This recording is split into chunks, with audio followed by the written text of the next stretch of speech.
شو رايك اذا بقول لك بانه لقطه حصول كانتي على الانذار الاصفر كانت واحده من اهم لقطات المباراه؟ وشو رايك اذا بقول لك بانه كم كثير كبير من الامور جعل المباراه تبدو اجمل مما هي عليه في الواقع؟ شو رايك اذا بقول لك بانه جمهور الهلال غاضب بشده اكبر بكثير من خروجه من الكاس؟ وشو رايك اذا بقول لك بانه خيسوس هو المسؤول الوحيد عن الشكل اللي ظهر فيه الهلال؟ قد تظن انه البلاهي هو السبب، وقد تظن بانه الحمدان كان له تاثير كثير كبير على خروج الهلال، وقد تظن بانه كريم بنزيما هو العامل الاهم بانتصار الاتحاد على الهلال، الا انه خيسوس وحيدا يتحمل المسؤوليه وبشكل كامل. تفاصيل اكثر عن الطريقه التي استطاع فيها الاتحاد ان يحرم الهلال من انتصاره التاسع على التوالي فيما يعرف باسم الكلاسيكو السعودي، وبموقع ربع نهائي كاس خادم الحرمين الشريفين. فكالعاده انا اغيث. بدايه مرحبا. هلا قبل ما نبتدي بالحديث عن مباراه الاتحاد والهلال انا لازم رد على تويتر قدرت اقراها ما بين الشوط الاول والشوط الثاني، كان مضمونها بيقول انه من استطاع رؤيه مباراه الميلان والانتر في نهائي كاس السوبر الايطالي وهو من استطاع متابعه مباراه مانشستر يونايتد وليفربول، من غير المنطقي بانه نسمي مباراه الاتحاد والهلال بالكلاسيكو. وفي حال اردنا تصنيف التنافسيه على مستوى الكره السعوديه بعد ما تابعنا المباراتين السابقتين فيمكن ان نمنحها قيمه سلبيه. يا صديقي، وباختصار هذا الكلام لا ينم الا عن شخص اما جاهل عن مستوى كره القدم او حاقد على الكره السعوديه. فالمنطقي السؤال اللي يتبادر لذهنك ليش؟ لانه بالفعل المباراه ببدايتها وتحديدا على مستوى الشوط الاول كانت اقل من ما نحن نتوقع. اولا يا صديقي، مقارنه بمباراه على مستوى الدوري الانجليزي تجمع ما بين مانشستر يونايتد وليفربول تحدث في فتره البوكسينج داي اللي هي فتره من اعلى الفترات رتما على مستوى الدوري الانجليزي، ومقارنه بنهائي كاس السوبر الايطالي اللي عم يلعب باعلى فترات الكره الاوروبيه رتما، هو واحد من الامور المجحفه بحق الكلاسيكو السعودي. الهلال والاتحاد على مستوى 90% من اللاعبين كانوا عم يعيشوا حاله من الانقطاع استمرت لمده شهر على مستوى كاس الخليج. ففي حال انت قررت تقارن رتم الكلاسيكو اللي اجى بتوقيت كثير خاطئ بالنسبه لك كمتابع، فروح قارن لي اياها بمباراه كاس الدرع الخيريه اللي غالبا ما بتجمع ما بين فريقين كثير اقوياء على مستوى الكره الانجليزيه، وغالبا انت ما بتتابع هاي المباراه. فوضع الكلاسيكو السعودي بتوقيته اللي اجى بعد انقطاع بمنافسه مع مباريات كانت عم تنلعب باعلى فترات الموسم رتما هو واحد من الامور اللي بتخليني ما احترم وجهه النظر هي ابدا. اما بالنسبه على اللي حدث في المباراه فخليني احكي لك على اهم النقاط اللي ساهمت بانه المباراه تطلع بهذا الشكل. قبل انطلاقه المباراه وباللحظه اللي نزلت فيها التشكيله جمهور الهلال دخل الشكل جواته. باللحظه اللي شاف فيها علي البلاهي وعبد الله الحمدان متواجدين على مستوى القائمه ادرك الهلاليين بانه رح يعيشوا ليله صعبه قد تنتهي بعدم التاهل. خيسوس اللي الكل كان بيتغنى بانه هذا الرجل حاد ومتمسك بمبادئه وعنده القدره على صناعه فريق لا يمكن قهره، بات اليوم سلاحه اللي استخدمه قدام الانديه كلها ولما وقف وجه الجمهور وقال انا بعرف شو عم ساوي هو السلاح اللي عم يتوجه ضده بهي الفتره. كل ما قدمه علي البلاهي على مستوى كاس الخليج ولربما كان واحد من اهم الاسباب اللي خلت المنتخب السعودي يخرج من البطوله كان بكفيل بانك انت ما تشوفه على مستوى التشكيله الاساسيه، وما قدمه البلاهي في مباراه الهلال والاتحاد لربما هو كفيل بانك انت ما تشوفه على قائمه نادي الهلال حتى نهايه الموسم. اما بالنسبه لعبد الله الحمدان فكثير من المحللين واليوتيوبرز عندهم قناعه بانه المدربين تعمل معايشه مع اللاعبين، وتواجد هذا اللاعب على اختلاف المدربين اللي مرت على مستوى نادي الهلال بخليه يمتلك شيء انا وانت مو شايفينه عزيزي المتابع. الا انه ما يقدمه عبد الله الحمدان ما بخليني الا اني استحضر موراتا طيب الذكر. هذا اللاعب لربما هو واحد من اكثر اللاعبين في تاريخ كرة القدم السعودية عنده القدرة على سوء التمركز، لربما هو اكثر لاعب على مستوى المباريات اللي شارك فيها عنده القدرة على تحقيق نسبة متدنية من التمريرات الصحيحة. عبد الله الحمدان ومشاركته في مباراة اليوم هي واحدة من الاخطاء القاتلة اللي ارتكبها خيسوس، لانه انا بالنسبة لي من غير المبرر بانك انت مالكم اللي الموسم الماضي قدم واحد من افضل مواسمه لما لعب ورا المهاجم وتمتلك جناح بقيمة محمد القحطاني، في كل مرة انت كنت بتحتاجه فيها كان على قدر التطلعات شوفك عم تدفع بعبد الله الحمدان. من غير المبرر بين اني شوفك عندك الاصرار على انك تجرب هذا اللاعب بمكان لك عم تجربه في سنة كاملة وكان عاجز على انه يعطيك اضافة ولو بمرات صغيرة تخليك تقدر تبني عليها قدام خصم بحجم الاتحاد. اما الخطأ الثالث اللي ارتكبه خورخي خيسوس بمباراته قدام الاتحاد فهو اعتماده على متروفيتش. عناوين الصحافة اجمع وكل الناس الهلاليين كان عندهم فوبيا قبل نزول التشكيلة. كيف انا من الممكن اني اتعامل مع الاتحاد وصلابة دفاعه وحارسه الجبار بظل غياب متروفيتش؟ الا انه خيسوس ومن دون اي مراعاة واحترام لمرحلة التشافي او لحتى الجاهزية البدنية اللي عند متروفيتش دافع فيه بالبداية، ولربما الهلال رح يندم على متروفيتش ندم اكبر بكثير من خروجه من كأس خادم الحرمين الشريفين. اما بالنسبة على مستوى التغييرات فكم كثير كبير من التغييرات المتوقعة اللي باتت مقروءة بالنسبة للجميع. خيسوس اللي بيوم من الايام كان يخلي الجميع محتار بقراراته، وخيسوس بيوم من الايام اللي كان لربما بيقدر يشغل مساحة من فكر المدرب الخصم بسبب عجز المدرب اللي واقف قدامك بانه يتوقعك، بات واحد من المدربين المقروئين بالنسبة للدوري السعودي. كل كل الناس باتت عارفة بأنه خيسوس على مستوى الدقيقة 80 راح يغير الأظهرة. هل من المعقول بأنه دكة الهلال لا تمتلك حل إلا عن طريق تغييرك للأظهرة؟ وفي حال أنك أنت بمباراة من المباريات قررت بأنك تبدل كانسيلو وتدفع بأي كان على مستوى الجانب الأيمن، هل من المعقول بأنه هذا هو حلك الوحيد لأنك أنت من الممكن أنك تستنجد فيه؟ خيسوس أدار المباراة بأكثر طريقة مخزية بالنسبة للهلاليين. خيسوس باختياراته كان الشخص الذي هزم الهلاليين من قبل انطلاق صفارة الحكم. الهلال اليوم قدم واحدة من أسوأ مبارياته بالمجمل، ولا يوجد ضوء منير على مستوى الهلال إلا سالم الدوسري. وإصابة سالم في الدقائق الأخيرة لربما أطفت الشمعة اللي من الممكن أن تضوي فترة الهلال المظلمة اللي عم يروح اتجاهها. أما بالنسبة للقطة كانتي اللي أنا بعتبرها واحدة من أهم اللقطات واللي خلت لربما بفترة من الفترات الهلال يتسيد المباراة على نادي الاتحاد، فشوف يا صديقي، لوران بلان نوعا ما استطاع أن يدير المباراة كما يريد، ولو أنه شاءت المباراة بأنها تمشي بعكس ما أراد لوران بلان. والشكل اللي مشيت فيه المباراة خلتك تحس بأنه الاتحاد هو من عاد من عنق الزجاجة. ولربما الإحصائيات الموجودة على كل مواقع الإحصائيات خلتك تحس بأنه الهلال خانوا حظه على مستوى الشوط الأول، واعتماد خيسوس المبالغ على مستوى الأطراف بحكم تواجد متروفيتش اللي هو جهز استقبال أي عرضية ووضعها بالهدف. كان لوران بلان مدرك لهذا الموضوع. سعد الموسى ومهند الشنقيطي على مستوى الجانب الأيمن، الظهير الألباني وحسن كادش استطاعوا بأنه يقدموا مباراة عظيمة جعلت من مالكم وسالم الدوسري في عداد المفقودين فينا نقول. اللقطة وتحديدا الدقيقة 51 اللي تلقى فيها كانتي إنذار أصفر مجاني بعد تدخله على سافيتش خلت مالكم وسالم الدوسري يروحوا باتجاه العمق أكثر. إصابة متروفيتش اللي كثير من المحللين شعروا بأنها أضعفت من قيمة الهلال، أنا من وجهة نظري خلت الهلال يبدو أفضل على مستوى الشوط الثاني. الضعف اللي كان ظاهر فيه فابينيو بهي المباراة والبطء اللي كان عم يعيشه فابينيو بهي المباراة، إنذار الأصفر اللي أخده كانتي جعل عمق نادي الاتحاد مفتوح بالنسبة لمالكم وسالم الدوسري، وبات الاتحاد يشعر بالخطر تحديدا من منطقة العمق. بأكثر من لحظة كان من الممكن كانتي بأنه ينقذ كرة خطيرة رايحة باتجاه مرمى الاتحاد، إلا أنه حصوله على الإنذار الأصفر خلاه متردد بأي تدخل ممكن يسويه. وبالنسبة لفابينيو ففينا نعتبره كان خرج طاقته. وهون تكتشف بأنه الجودة اللي بيمتلكها لوران بلان كان لها كمان جزء كتير كبير بأنه الاتحاد يقدر يرجع على مستوى المباراة. هذا الحديث لا يقل أبدا من قيمة كريم بنزيما لأنه جاي الدور. لوران بلان بكل تداخلاته على مستوى التشكيلة، إخراجه لحسام عوار ودفعه بالهوساوي وتحديدا على مستوى منتصف الملعب، دليل بأنه هذا الرجل مو عنيد مثل خيسوس، ودليل بأنه هذا الرجل لربما هو المدرب الأكثر قدرة على قراءة تفاصيل المباريات والتعامل معها على مستوى الدوري السعودي. كل النتائج الإيجابية اللي بتيجي بالشوط الثاني تحديدا بالنسبة للاتحاد هي ليست وليدة الصدفة، وإنما هي ناجمة عن تدخلات مدرب عنده القدرة على القراءة وليونة بالتعامل وعدم التمسك بالأفكار اللي ما بتجيب نتيجة. لهيك على مستوى المدربين فلوران بلان تفوق وبشكل أعلى بكتير من أنه ينتهي على مستوى ضربات الجزاء بس. طيب هل يعقل بأنه لوران بلان بس استطاع إدارة المباراة من خلال تدخلاته عليها؟ هون بقدر أقول لك أنه لا، الموضوع أعمق من هيك بشوي وفي تفاصيل أكثر قدر يتفوق فيها لوران بلان على المدعو خيسوس، فسجل عنده.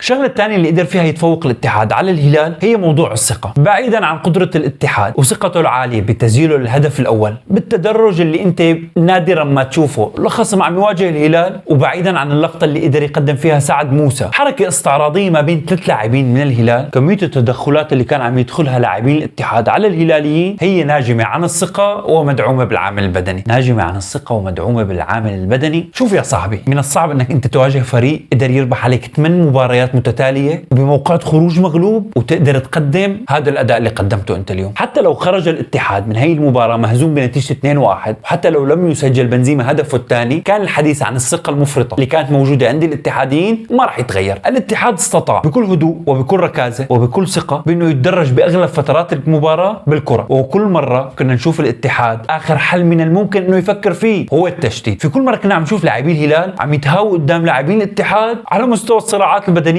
أما على مستوى المراوغات فربما هي واحدة من أكثر المباريات اللي أنا شفت فيها لاعب الاتحاد عنده الرغبة بالمراوغة. لوران بلان قدر يستطيع بأنه يعد فريق جاهز ذهنيا، انعكس على أدائه البدني. الاتحاد قدم واحدة من المباريات المثالية على مستوى الموسم، وصدارته على مستوى الدوري أثبت بأنها ما إجت وليدة الصدفة. أنك أنت تربح النصر 2-1 قبل التوقف، وبأنك أنت ترجع تخرج الهلال من ربع نهائي الكأس بعد التوقف، هذا لا ينم إلا عن مدرب عارف شو عم يساوي، وعن لاعبين عندها الرغبة بالانتصار وإدراك ووعي كامل لقيمة الشعر اللي هي عم تلعب فيه. إذا بتجي بتسألني مين هن نجوم المباراة، فبكل بكل تاكيد انت رح تتكلم عن كريم بنزيما، ولربما هو اللاعب الاكثر عرضه لانه يتسلط الضوء عليه. قدر يسجل هدفين وقدر يحافظ على الاتحاد ليدع البوابه قدام رايوفيتش اللي قاد الاتحاد ببلنتيات لن ينساها الهلاليين، بالرغم من انه كان ياسين بونو حارس الهلال بهي المباراه. وطبعا انت اذا ما بتعرف مين هو ياسين بونو فهو واحد من افضل حراس العالم على مستوى البلنتيات، الا انه ما قدمه كانتي على مستوى 120 دقيقه، وانك انت تلعب لمده 70 دقيقه وانت حاصل على انذار اصفر تقدر تقدم فيه هي الاداء سواء على مستوى المردود البدني ومردودك الدفاعي وحتى فعاليتك الهجوميه، فاتوقع انه كانتي يستحق بانك تقول عنه انه هو واحد من افضل المحترفين من لحظه فتح بوابه الانتقالات التاريخيه على مستوى الدوري. اما بالنسبه لبرغواين فكل الناس قبل بدايه هي المباراه اذا انت بتسالها شو هي مشكله الاتحاد فبيقول لك بانه الثلاثي الهجومي اللي بيمتلكه الاتحاد في ظل غياب ديابي والمتمحور ما بين برغواين وسام العوار وكريم بنزيما مردوده البدني كتير قليل